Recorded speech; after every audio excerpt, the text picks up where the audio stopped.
In late 1803 and early 1804, Hammersmith became a village gripped by fear.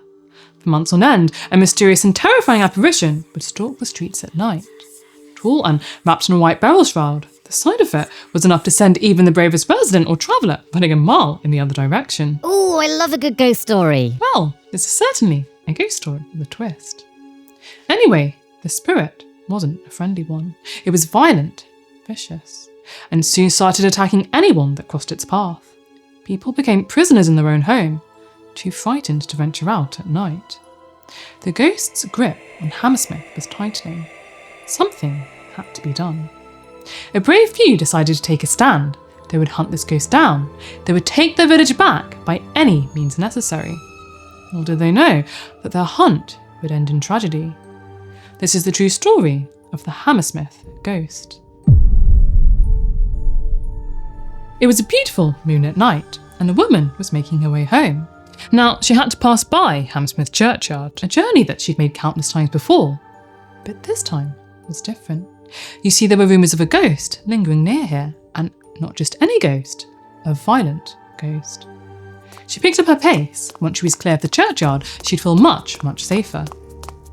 Every sound sent a shiver down her spine, the snap of a twig, the rustle of the trees.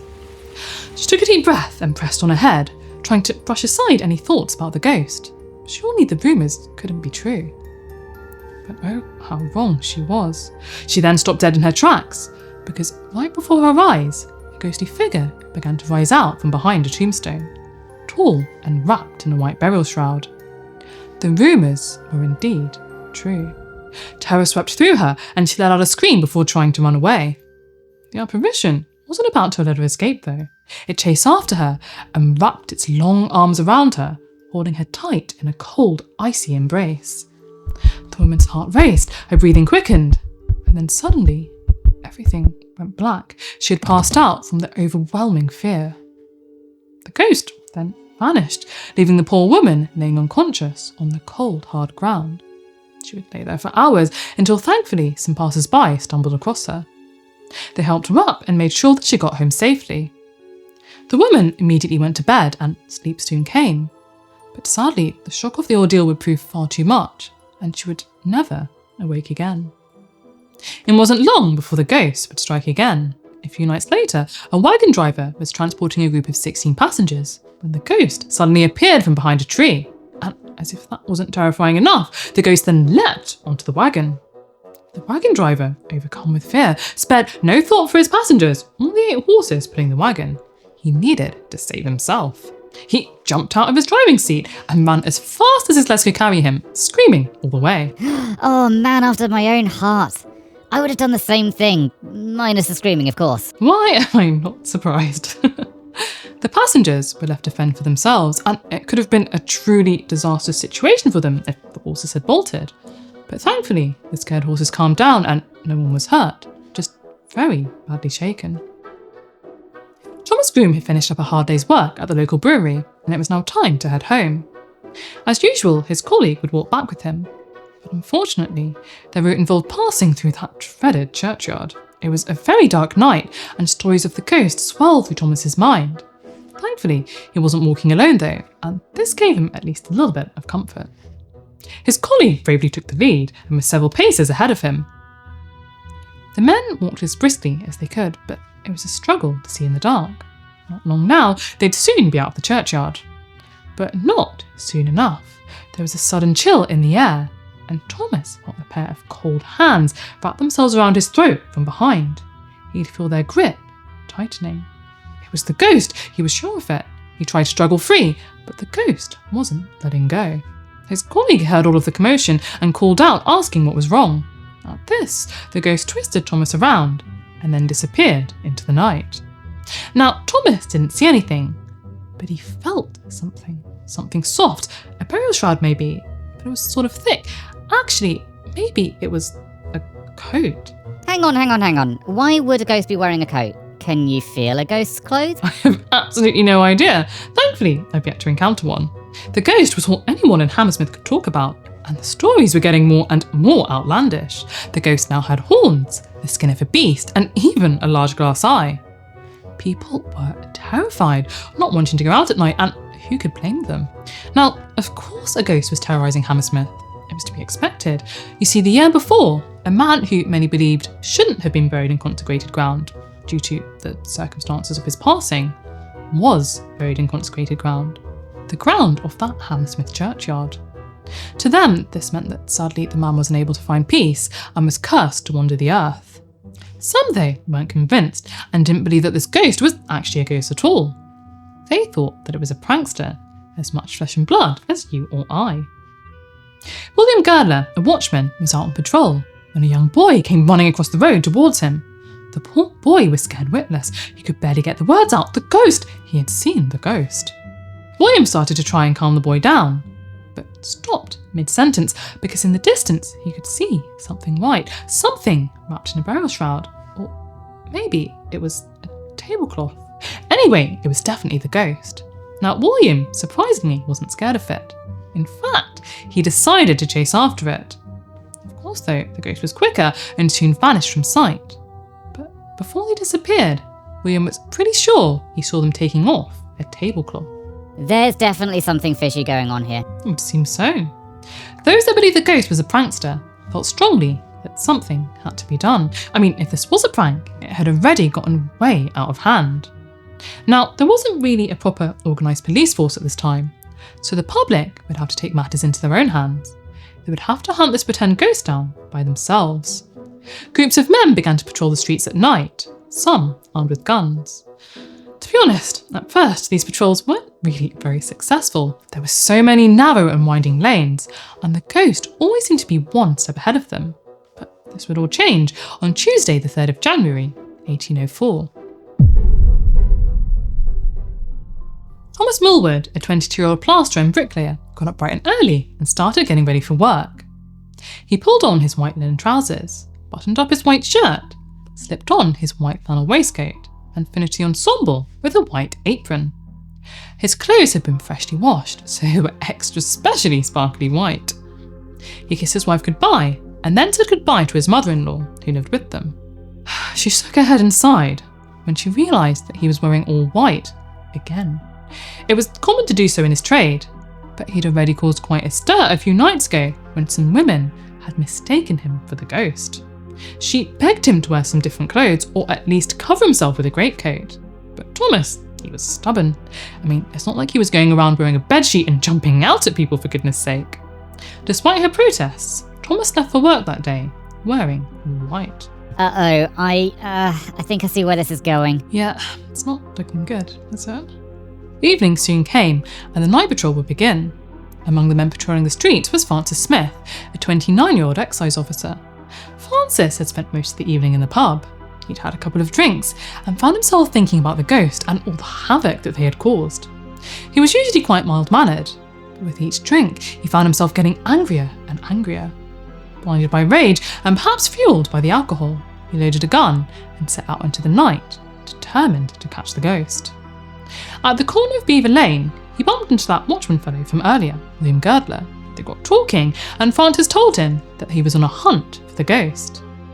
The two men decided that it might be a good idea to team up, but first William had to do his rounds and cry the hour. They agreed on a passphrase. It would be dark, and they wouldn't want to mistake one another for that spectre, now would they? It would go something like this: "Who comes there? A friend. Advance friend." While Francis waited for William to finish, he decided to lay in wait for the ghost on Black Lion Lane. After all, this was one of the ghost's favourite haunts.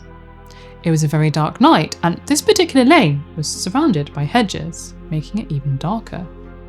Anne Millward lived with her parents on Black Lion Lane, and had a knock at the door. She opened it, and it was her brother, Thomas Millward, dressed all in white as usual. She was happy to see him, and the two went inside, sat down, and had a good old time together, chatting away. They heard the watchman cry out that it was past 11 p.m. Time for Thomas to go and fetch his wife from work.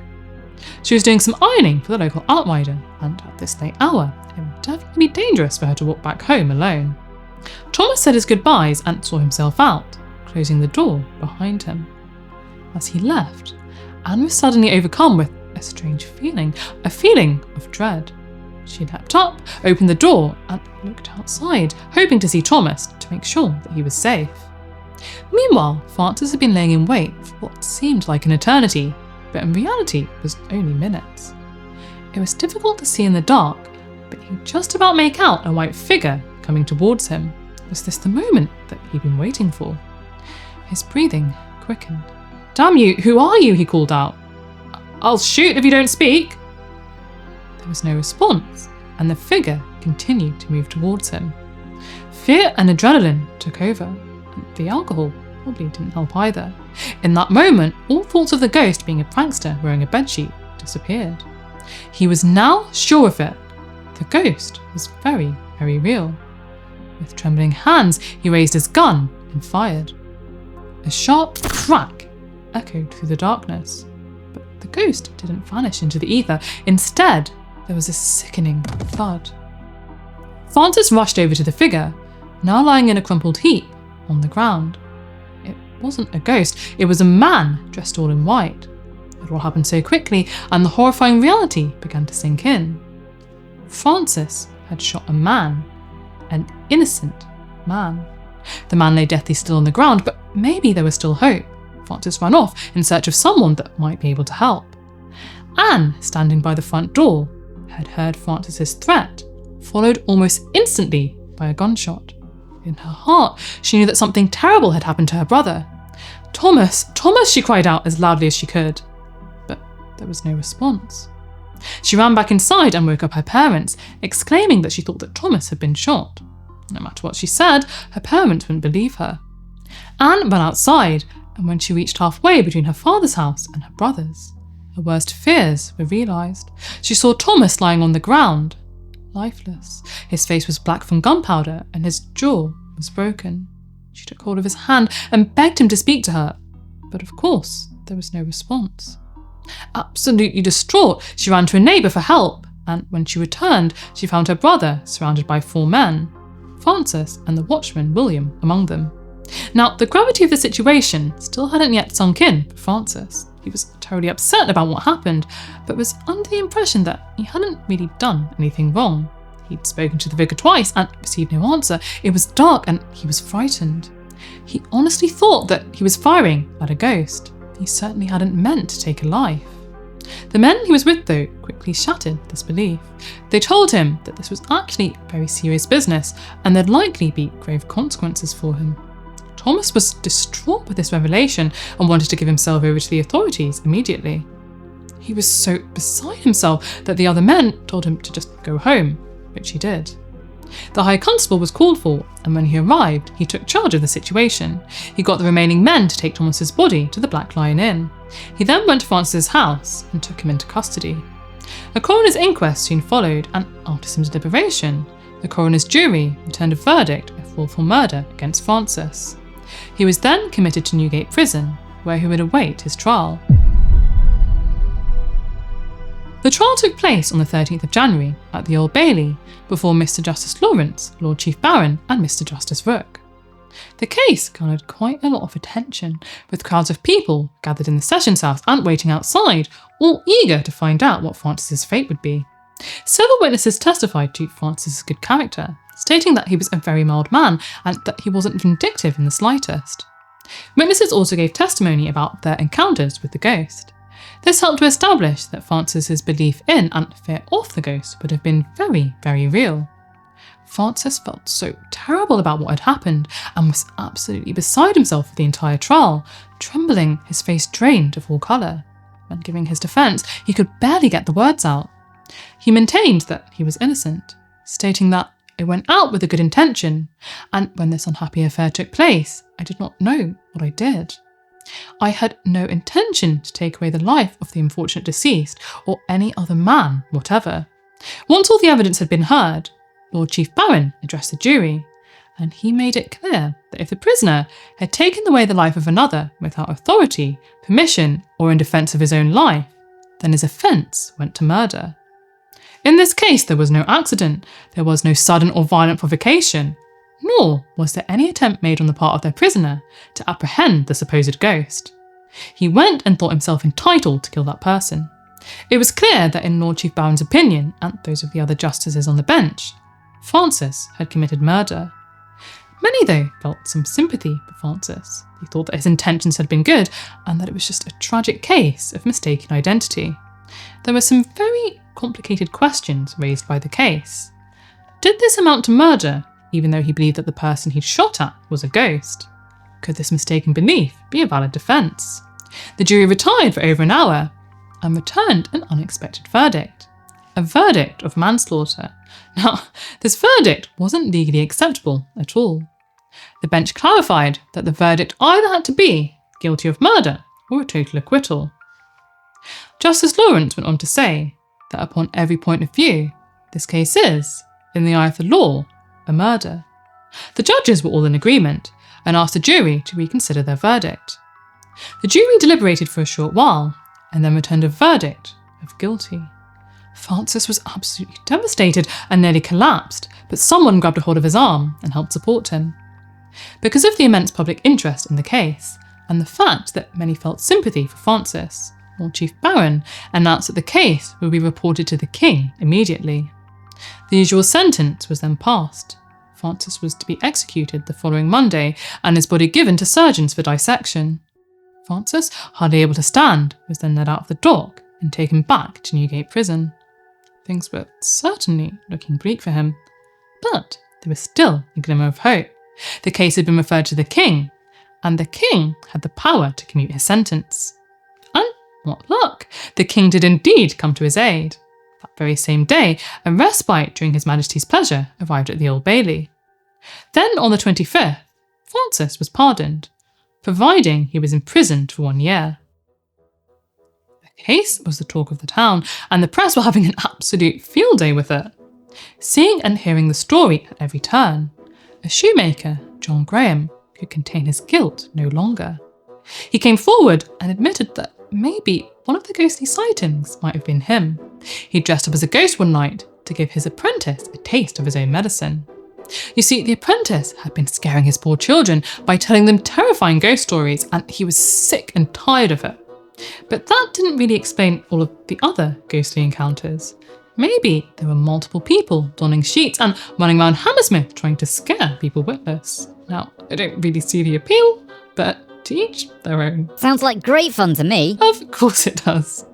Now, maybe there really was a ghost. Legend has it that the spirit makes an appearance every 50 years. One thing is for certain though, that case haunted the English legal system for nearly 200 years.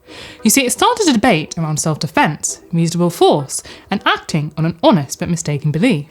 Could you rely on that belief? The issue was finally resolved in 1983 with the case of R. v. Williams, where it was held that the defendant was to be judged on the facts as he honestly believed them to be, whether or not that belief was a reasonably held one. If you got something from this video, Gargi and I would really appreciate it if you liked and subscribed. Stay safe. Remember, don't mix alcohol, guns and ghost hunting. It's a recipe for disaster. And I hope you have a magnificent day.